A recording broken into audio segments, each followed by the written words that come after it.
서울을 떠나 남으로 달리던 버스가 어느새 섬진강변을 달리고 있습니다. 사이좋게 나란히 앉아 길벗이 된 혜진 씨와 혜은 씨. 자매로 자라면서 다투기도 많이 했지만 오늘만큼은 같은 길을 걷는 정겨운 도반입니다. 함께 길을 떠나온 개월 씨는 깊은 생각에 잠겼습니다. 저마다 마음속에 그려온 귀이철을 찾아서 길을 나선 새 도반의 이야기. 지금부터 함께 따라가 볼까요?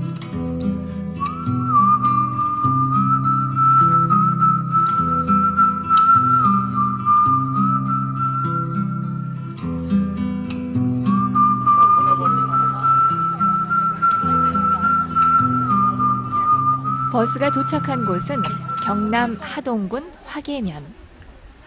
버스에서 내려 땅에 발을 딛는 순간 생명력 넘치는 지리산의 맑은 기운이 몸속으로 밀려 들어옵니다. 그 유명한 화계장터가 바로 이곳에 있었네요. 우리 저기 한번 가볼까? 그냥 지나칠 뭐야? 수가 있나요? 건너야 되는 거야? 시골 장터로 향하는 발걸음에는 경쾌함과 설렘이 담겨 사람들이 있습니다. 확실히 시골에서 살아야 돼. 이거는 호두 아니야, 할머니? 호두가 이렇게 작아요? 네, 사네. 웬일이야. 장터 입구에 좌판을 벌인 할머니를 보자 매실은 저 20kg에 자신도 얼마예요? 모르게 이것저것 가격부터 묻습니다. 잠시 잊었다 싶었지만 역시 어쩔 수 없는 주부 본능입니다. 전라도와 경상도를 가로지르는 섬진강 강도에 화계장터 그 현장에 왔는데 이 노래가 빠질 수 없죠. 가사가 가물가물하지만 생각나는 대로 콧노래를 흥얼거려 봅니다. 있을 것 다 있고요. 화계장터에 전라도와 경상도를 가로지르는 섬진강 줄기 따라 화계장터엔 아가렛말 하동사람 빈말 구례사람 닷새마다 어우러져 장을 펼치네. 구경하는 건 와보세요. 보기엔 큰 시골 장터지만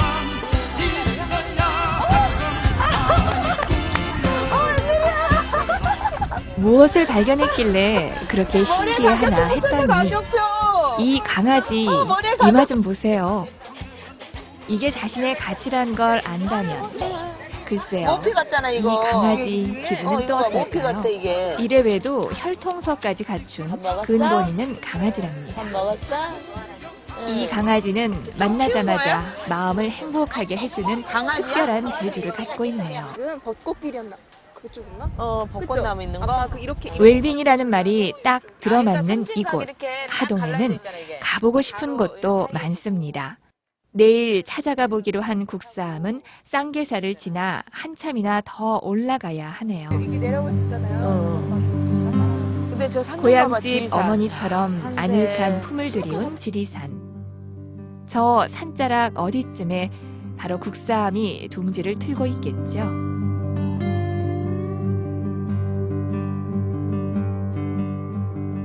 이쪽으로는 길이 없나? 어차피 오늘 안으로 국사함까지 가는 건 무리지만 해가 지려면 시간이 좀 남았으니 새 도반은 모처럼 주어진 여유를 화계골 탐방으로 채워보기로 근데 했습니다. 진짜 중요한 거는 사람이 지혜로워져. 그게 느껴지는 게 아직은 세상사가 늘 의문투성인 두 앞이 안 자매에게 보이잖아. 마단니 격인 개월 씨는 그동안의 신행 체험을 통한 나름대로의 처방을 슬그머니 풀어놓습니다. 우리나라 차의 시베지라는 자부심을 간직한 고장인 만큼 하동골에는 어딜 가더라도 싱그러운 차밭이 펼쳐져 있습니다. 밭에서 김을 매던 할머니가 지나는 길손들을 불러 세웠습니다. 달팽이가 신게 무궁해라. 지렁이가 신게 무궁해고. 15 원어. 할머니가 인심 좋게 건네주는 무공의 상추. 지나가던 길에 이게 웬 팽개입니까? 할머니 인심처럼 구수한 저녁 냄비가 피어오릅니다. 상추 한 봉지에 마음은 행복 가득. 발걸음은 구름 위를 걷는 듯 가볍습니다.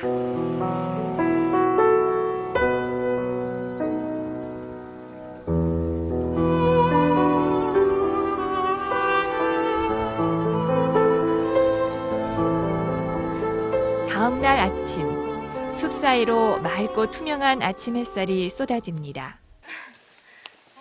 아침 일찍 산길을 오르기 시작한 새 도반들.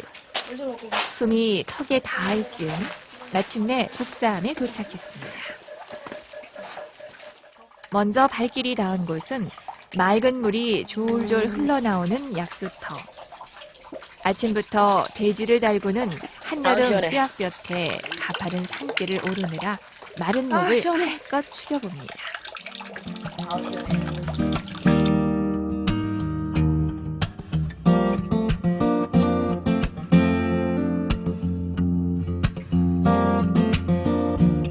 지리산 깊은 산속에서 어느새 천년의 세월을 훌쩍 넘겼습니다.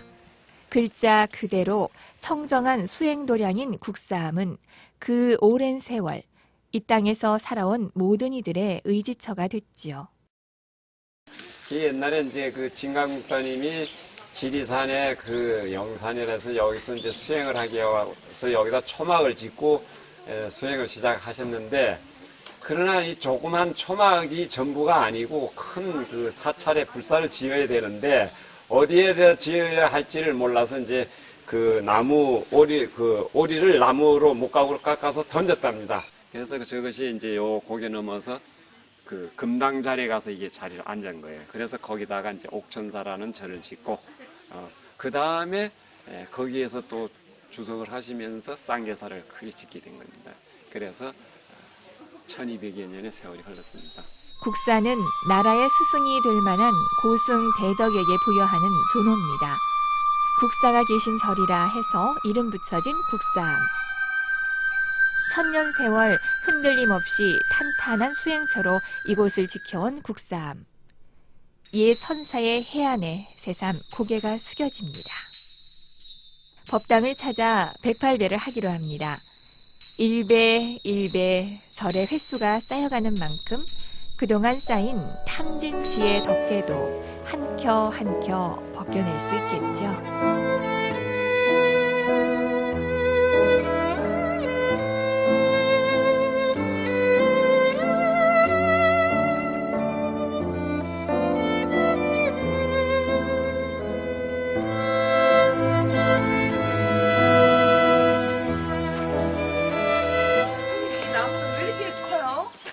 이 나무는 그 옛날에 그 최고원 선생이 이제 도를 이루고 나서 이제 자기가 이 세상에서 해야 할 일을 다 끝났으니까 그냥 죽으면 의미가 없잖아요. 그래서 자기가 가지고 있던 지팡이를 딱 꽂으면서 이 지팡이가 살아서 나무가 되면은 내가 살아있는 것이고, 이 나무가 싹이 피지 않고 죽으면 나도 죽은 것으로 알라. 그렇게 된 매력의 나무예요. 그래서 이 나무도 약 1200여 년 됐다라고. 국사암에는 사천왕상 대신 생명수를 지닌 사천왕수가 이렇게 문 앞을 지키고 서 있습니다. 수령이 1200년이라고 하니 이 사천왕수야말로 불법을 수호하는 사천왕의 임무를 완벽하게 수행해온 셈입니다. 특별히 사천왕수라고 부르는 이유가 있는 거예요? 그게 이제 사찰에는 그 정문에 일주문 들어가면 이제 사천왕이 그 불법을 호법한다 해서 됐는데, 이 나무도 가지가 3가지예요. 동서남북으로. 그래서 이제 그런 의미로 이 사찰의 그 불법성 삼보를 보호한다는 의미에서 사천왕이라고 붙인 것이죠.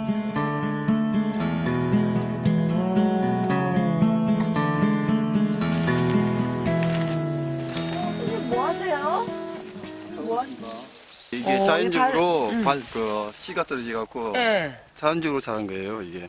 일반 자밭에 쓰는 차를 심지만 여기는 이제 씨가 자연적으로 퍼져갖고 이렇게. 네, 국사암이 자랑하는 보물은 바로 이곳에서 자생하는 야생 차나무랍니다. 모종을 해갖고 이렇게 자밭을 만드는데 여기는 이제 자연적으로 이제 씨가 떨어져서 이렇게 형성된 거예요. 이런 게 다 자밭이에요? 이쪽에 있는 게 다 자밭입니다. 아무도 돌보지 않지만 스스로 뿌리 내리고 자라나서 때가 되면 싱그러운 찻잎을 선물해주는 면류리 이들 속에 야생차 손을 이렇게 나무들이야말로 따뜻하게 양쪽으로 말없이 선다 이려의 화두를 일깨워주는 스승이라 해도 되지 않을까요? 뭐라고 그러죠? 우전이라고 그러죠. 우전, 예. 네. 그게 가장 비싸잖아요. 아, 비싸다고 다 좋은 건 아니고 제 생각에는 이제 네. 그것은 어느 정도 숙성대가 있어갖고 차입이 어느 정도 커갖고 그 참맛이 완전히 깃들어 있는 게 더 좋다고 생각하는데 일단 우전을 제일 네. 최고로 치죠. 일단은 그 다음에 세작이라고 해요. 오고 그 세빈마다 뻗어가는 세작이라 해서 우전담이에요. 그런 거예요? 예. 좀뭘 그다음에 듣긴 좋아. 그 다음엔 중작이고 그 다음에 대작으로 이렇게 나와 있어요. 암자가 내려다 보이는 차밭에서 싱싱한 찻잎을 따며 스님과 나눴던 오늘의 차담들 또한 오래오래 기억에 남을 것 같습니다.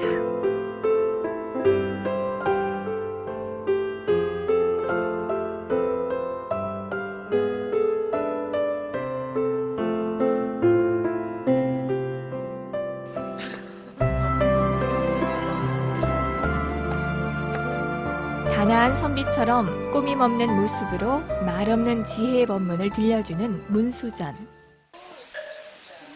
문수전을 비껴돌아 돌계단을 걸어 올라가면 국사암에서 가장 높은 곳에 위치한 전각인 산신각이 자리하고 있습니다. 국사암 산신각에는 보통 산신각과는 달리 여성 산신이 모셔져 있습니다. 어머니의 품처럼 넉넉한 지리산의 모성 때문일까요? 산신에게서도 왠지 친근감이 느껴집니다. 산은 절에 있어 찾고 싶고 절은 존경하는 스님이 있어 정겨운 법이죠. 마침내 새 도반은 한 가지 원을 이뤘습니다. 평소 꼭 만나고 싶었던 월호 스님과 함께 지리산에서 가장 아름다운 숲길 중 하나인 국사암 오솔길을 걸을 수 있게 된 겁니다. 스님과 함께 찾은 곳은 국사암의 털을 잡고 쌍계사를 창건하신 진감국사 부도탑입니다. 어느 것도 걸림없이 자유로우면서 한편으로는 서리발같이 엄격한 선풍을 간직한 진감국사의 모습을 바로 눈앞에서 뵙는 것 같죠. 진감국사가 바로 이제 쌍계사를 중창하시고 국사암을 창건하신 그런 신라 때 아주 고승이시고 당나라에 가서 이제 선법을 전수받아 와서 참선을 펴시고 또 이제 차 문화를 여기에 선양하고 또 범패 불교 음악을 가르치신, 그래서 이 쌍계사가 선 다음에 본거지가 된 결정적인 계기가 우리 이제 진감국사께서 되신 거네요. 아주 고즈넉하죠. 선과 차와 음악이 하나라는 옛 선사의 가르침이 스며있는 땅이었을까요? 부도탑을 둘러싼 나무들의 자태도 예사롭지가 않습니다. 그래서 교양 수업, 철학 수업을 들으면서 스님이 쓰신 책들이 되게 도움이 많이 되었어요. 그래서 막 영화로 보는 불교 이야기 막 영화로 떠나는 예, 영화로 떠나는 그것도 막 그거를 보면서 아 이렇게 그 영화라는 거를 통해서도 이렇게 설명이 될 수 있구나 이런 걸 보면서 숙제를 제출을 했는데 그 점수가 잘 나왔었거든요. 그래서 제가 절대에서 끝낼 수 없다. 이건 후배들한테 널리 알려야 된다. 그래서 도서관에서 그거 주문을 해가지고요. 도서관 책장에 스님 책을 이렇게 쫙 꽂아놓고 졸업을 했어요. 월호 스님이 쓰신 책을 읽고 생활 속 불교에 대해서 다시 생각하게 됐다는 혜진 음악이 씨. 나오면서 평소 스님의 방송을 들으면서 마음속에 품게 된 의문점을 조심스레 풀어냈습니다. 아침에 이렇게 집을 나서는데요. 그 기분이 계속 오래가야 하루가 충실하고 충만할 텐데 막 학교에서 교수님한테 이런 소리 듣고 막 밖에서 사람들을 만나다 보면 좀 위축될 때도 있고 소외될 때도 있고요. 졸업하고 나서는 내가 내 생각대로 뭘 하고는 싶은데 그게 아니고 자꾸 막 세상에서 원하는 대로 자꾸 가는 것 같은 거예요. 그래서 그럴 때는 어떻게 하면 좀 더 마음을 돌릴 수 있는지. 자꾸 이제 밖에서 주인을 찾다 보니까 객이 되지 자꾸 주인이 아니고. 그래서 자기 인생의 주인공이 되는 연습을 하려면은 누나를 돌려놓는 연습을 해야 돼. 누나를 돌려놓는다. 마침내 어르신 무슨 특유의 소리냐? 유쾌한 주인공 법문이 우리 누나리 시작됩니다. 밖을 향해 있잖아요. 그러니까 자꾸 밖에 것만 보고 밖에서 가치관을 찾으려고 그러거든, 모든 것을. 그러니까 누나를 싹 돌려놓으면 어디를 향하게 되나? 나를 향하게. 그렇지. 자기 마음속을, 자기 몸을, 그 궁극적으로는 자기 본 마음을 향하게 누나를 돌려놓는 연습을 해야 돼요. 그러니까 자꾸 의기소침해지고 뭐 밖에서 영향을 많이 받는 것은 밖으로만 향하니까 육신의 눈은 밖으로만 향해 있잖아요. 그러나 이제 마음의 눈을 자 안으로 향하게. 그래서 남과 비교하지 말고 스스로를 비교한다. 어제의 나와 오늘의 나는 어떻게 다른가? 오늘의 나와 내일의 나는 어떻게 달라질 것인가? 이런 식으로. 그리고 자기 마음을 항상 바로 지금 여기에서 스스로의 주인이 되어서 완전 연습. 안개 속처럼 오리무중인 세상사도 스님 앞에 펼쳐놓으면 언제나 이렇게 비견 후 하늘처럼 선명하게 드러나 보이죠. 저는 이제 청소년이 있어요. 고등학교 2학년짜리 남자아이가 있는데 저는 정말 이렇게 불법, 정법을 만나서 이렇게 행복한데 저희 아들도 좀 공부하는데 도움이라기보다는 세상을 살아가면서 이 불법을 알면 정말 이처럼 마음도 느긋해지고 그렇죠. 여유로워질 텐데 그게 제가 안타까운 게 안 돼요. 요새가 이제 지식 위주의 공부를 시키다 보니까 학생들이 말 그대로 허우대는 멀쩡한데 네, 또 뭐 아는 건 많은데 막상 어떤 큰 어려움이나 네. 이런 데 봉착해서는 답을 못 찾는 거예요. 헤매게 돼, 더 허우적거리고. 그러다 보니까는 이제 혼란스럽고 가치관이 안 서 있으니까. 네. 그래서 우리가 진정으로 우리 학생들에게 교육시켜야 할 것은 마음 공부다. 네, 그다음에 인생을 살아가는 가치관을 정립시켜주는 거.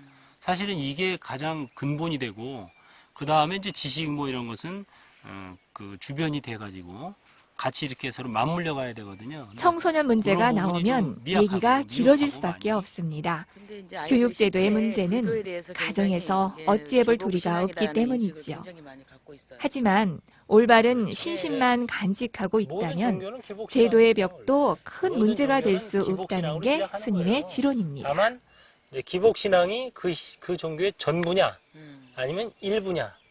불교에도 기복 신앙이 있고 다른 종교에도 기복 신앙이 있어요. 다 기도를 해서 자기 원을 구하잖아요. 그러나 이제 기복 신앙이 전부가 돼서는 안 된다는 거지.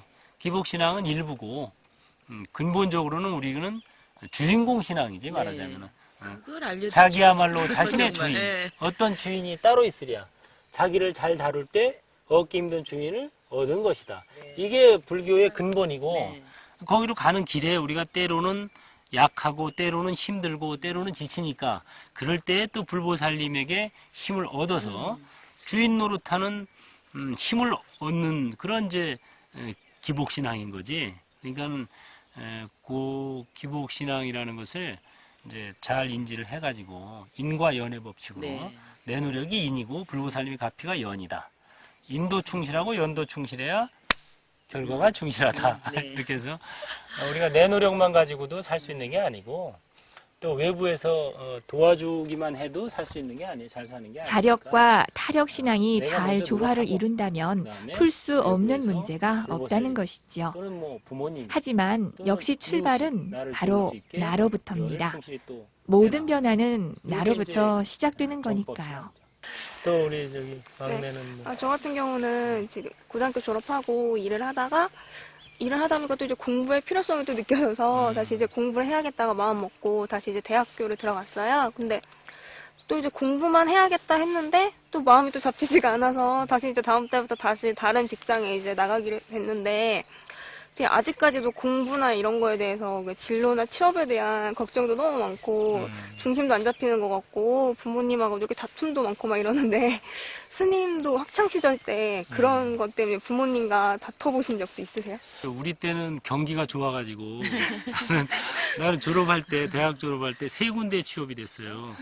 그래서 이제 그런 뭐 어려움은 없었는데 나도 직장 생활을 하다가 나중에 이제 그만두고 한때 이제 굉장히 그 방황이랄까 그런 적이 있었어요. 근데 궁극적으로 이제 그 마음 공부에 대한 방황이었고 그 당시에는 그래서 모든 것을 다 놓고 아무 곳에도 학교에도 직장에도 그 어디에도 소속되지 않은 그런 기간이 있었어요. 말하자면은 정말 그 완전 그 백수. 근데 그때가 오히려 이제 그때 내가 하고 싶은 그 공부, 마음 공부를 가장 열심히 했던 것 같아요. 그때 한 6개월 뭐 이상 되는데 그럼 내가 하고 싶은 대로 시간을 내가 낼 수가 있으니까 산에 가고 싶으면 산에 가고 절에 가고 싶으면 절에 가고 도서관에 가고 싶으면 도서관에 가고 그래서 그 가장 어떻게 보자면은 가장 그 정신적으로 어려웠던 시기인데 그 시기가 나중에 돌이켜 생각해보면 가장 나에게 발전적인 시기였다 이거죠. 그래서 이런 방황을 두려워하지 말고 방황하는 그 시기가 나의 발전의 계기다. 이런 마음가짐을 특히 젊을 때는 갖고 그저 열심히 살면 되는데 가장 중요한 것은 정말 내가 하고 싶은 게 뭔지 그리고 정말 내가 잘하는 게 뭔지 그걸 빨리 잡아내야 돼요. 내가 하고 싶고 잘할 수 있는 게 뭔가 하고 생각한 결과 불교 공부, 출가 이렇게 돼가지고 성공적인 인생을 지금 살고 있는 거예요. 그러니까 누구에게나 남한테 좋다고 나한테 좋은 것도 아니고 남한테 안 좋다고 나한테 안 좋은 게 아니에요. 그러니까는 우리 젊은이 아까도 가치관 교육을 빨리 해야 된다 얘기를 했는데 정말 중요한 것은 내가 좋아하는 게 뭔지 또 내가 잘하는 게 뭔지 그거를 빨리 캐치해내야 돼요. 안 그러면 평생 방황을 하게 돼. 그러니까는 남들의 평판이나 그 다음에 사회적인 흐름에 관계없이 내가 뭐 출가한 게 남들의 평판이나 사회적인 흐름 때문에 출가한 게 아니잖아요. 내가 좋은 거, 그 다음에 내가 하고 싶은 거를 하는 게 성공한 인생이에요. 그 자체로서 이미 성공하고 그 자체로서 이미 행복한 거예요. 내가 하고 싶은 걸 하면서 산다는 게 행복한 인생이지 나는 사실은 이게 하고 싶었는데 사회적인 평판이나 주변 사람들의 이목 때문에 내지는 뭐 돈 때문에 내가 이걸 한다. 딴 걸 하고 있다. 이거는 결코 성공한 인생이 아닙니다. 그래서 정말 자기가 하고 싶은 게 뭐고 정말 또 잘할 수 있는 게 뭔지를 빨리 그 심각하게 고민을 해서 찾아내야 돼요. 그래서 남들의 말에 상관없이 그게 무슨 뭐 남을 해치는 일만 아니라면 그죠? 뭐 살생이나 도둑질만 아니면은 그 일을 과감하게 해야 돼요. 지금부터라도. 그래서 본인이 정말 나는 뭘 좋아할까? 또 뭐를 잘할까? 이거를 뭐 상대적으로 잘하는 거 말고 내가 잘하는 거, 그 다음에 내가 좋아하는 거 이거를 빨리 찾아야 돼요. 그래가지고 그 길로 매진하면은 이미 그 길에 들어선 순간 그 인생은 성공한 인생이고 행복한 인생인 거예요. 남이 뭐라 그러기 전에. 그래서 저는 출가의 길에 들어서는 순간 이미 행복하고 성공한 인생이 돼버린 거죠. 그래서 거울을 볼 때마다 출가하길 잘했다. 늘 편안해 보이는 스님에게도 방황의 시간, 어려운 순간이 있었다고 하니 누구나 겪는 일이구나, 나만 그런 게 아니구나 하고 다시 한번 느끼게 됩니다. 자신이 진정으로 하고 싶고 행복해지는 일, 그걸 해야 한다는 말씀이 마음속 깊이 와닿습니다. 이제 일상으로 다시 돌아가야 할 시간. 국삼에서의 1박 2일이 마치 꿈속의 시간처럼 아득히 느껴집니다. 이곳을 떠나 일터로 돌아가면 또다시 넘어지고 또 눈물도 흘릴 겁니다. 하지만 두려움은 없습니다. 지쳐 쓰러지면 언제든 달려와 의지할 수 있는 마음의 귀처 한 곳을 알고 있으니까요. 예전부터 이 국삼을 진짜 와보고 싶었는데 오늘 와서 다행히 정말 뵙고 싶은 스님도 계셨고 스님하고 또 이 얘기도 나눴고 주변 뭐 차밭이니 그런 데 돌아봤는데 꼭 여기 와서 무슨 꿈을 꾸는 것 같아. 그냥 와서 꼭 꿈꾸고 있는 것 같은 그런 느낌을 받고 가는데 아쉬워.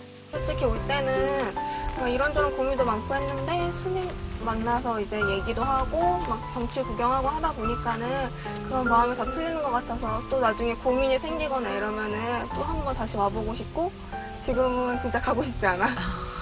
무엇보다 이렇게 좋은 데 있어서 경치도 구경하고 나무들도 구경하고 나니까 마음이 조금 편안해졌어요. 서울로 가도 이 느낌을 계속 가지고 갔으면 좋겠어요.